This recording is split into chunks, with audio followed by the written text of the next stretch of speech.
அனைவருக்கும் வணக்கம். நான் பைரவர் ரவி பேசுகிறேன். என்னென்னா இன்றைக்கி ஞாயிறு பிரதோஷம் சுக்ரீஸ்வரர் ஆலயத்துக்கு வந்திருக்கிறோம்.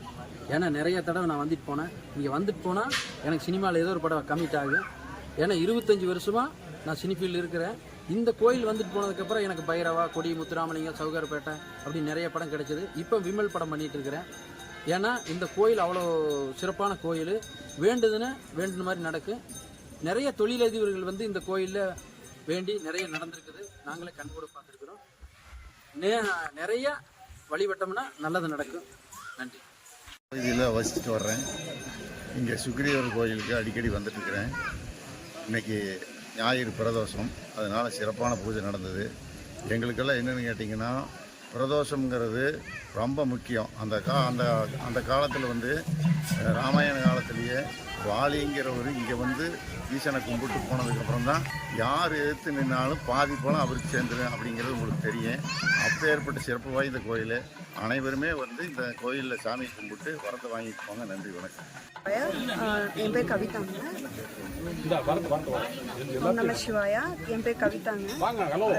திருப்பூரில் வந்து சுக்ரீஸ்வரர் கோயில் அமைஞ்சிருக்கு. வந்துட்டு 4 அடி லிங்கம் வந்துட்டு கொங்கு நாட்டிலேயே வந்து ரொம்ப சிறப்பு வாய்ந்ததுங்க. 2 நந்திகள் இருக்குது.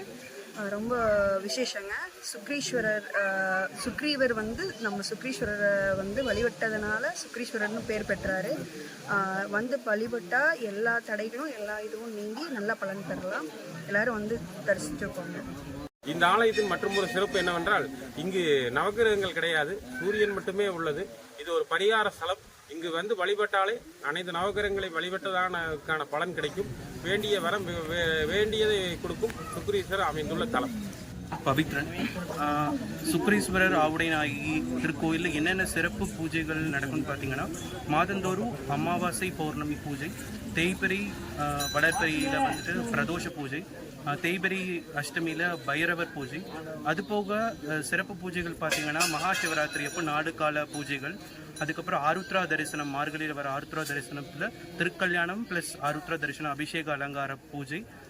அதுக்கப்புறம் பார்த்திங்கன்னா ஆடியில் குத்துவிளக்கு பூஜை போன்ற இது மாதிரி சிறப்பு பூஜைகள் எல்லாமே வந்துட்டு இங்கே நடந்துகிட்ருக்கு. ஸோ பக்தர்கள் எப்போவுமே வந்துட்டு இந்த கோயிலில் வந்து தரிசித்து சிறப்பு பெறுறாங்கன்ட்டு மேலும் மேலும் வளர்கிறாங்க. நன்றி. திருப்பூர் பெரியபாளையம் சுக்ரீஸ்வரர் ஆலயம். இங்கு இந்த சிறப்புகள் என்னவென்றால், இங்கு பிரதோஷ வழிபாடு ரொம்ப சிறப்பாக இருக்கும். மெழுகீஸ்வரர்னு அதுக்கு ஒரு பேர் உண்டு. 3000 வருடங்கள் பழமையான கோயில்.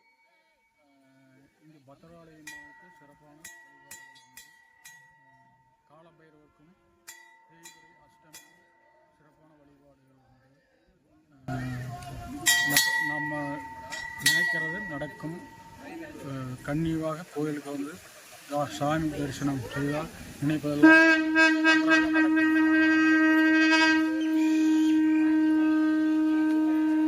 சும்மா சாதாரணமாக எல்லா மக்கள் மாதிரி கலந்து மாதிரி சாமி கும்பிட்றதுக்கு தான் நான் வந்தேன்.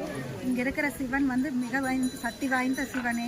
ஆவுடை நாய்க்கு வந்து ஒரு பேரழகி தாயார். இங்கே வந்து என்ன வரம் கேட்டாலும் இல்லைங்கிற சொல்லவே மாட்டாங்க. என்னோட அனுபவத்தை பற்றி நான் சொன்னதுன்னா, இங்கே வந்து நான் வெறும் இந்த உடம்போட தான் வந்தேன், வெறும் கை காலோட தான் வந்தேன். அந்த அளவுக்கு வீட்டில் ரொம்ப நஷ்டமாகி எல்லாம் பண்ணி அந்த மாதிரி வந்து அம்மன் கிட்டேயும் அப்பா கிட்டேயும் வந்து உட்காந்து அழுதேன். இப்போ வந்து கிட்டத்தட்ட நான் 3 வருஷம்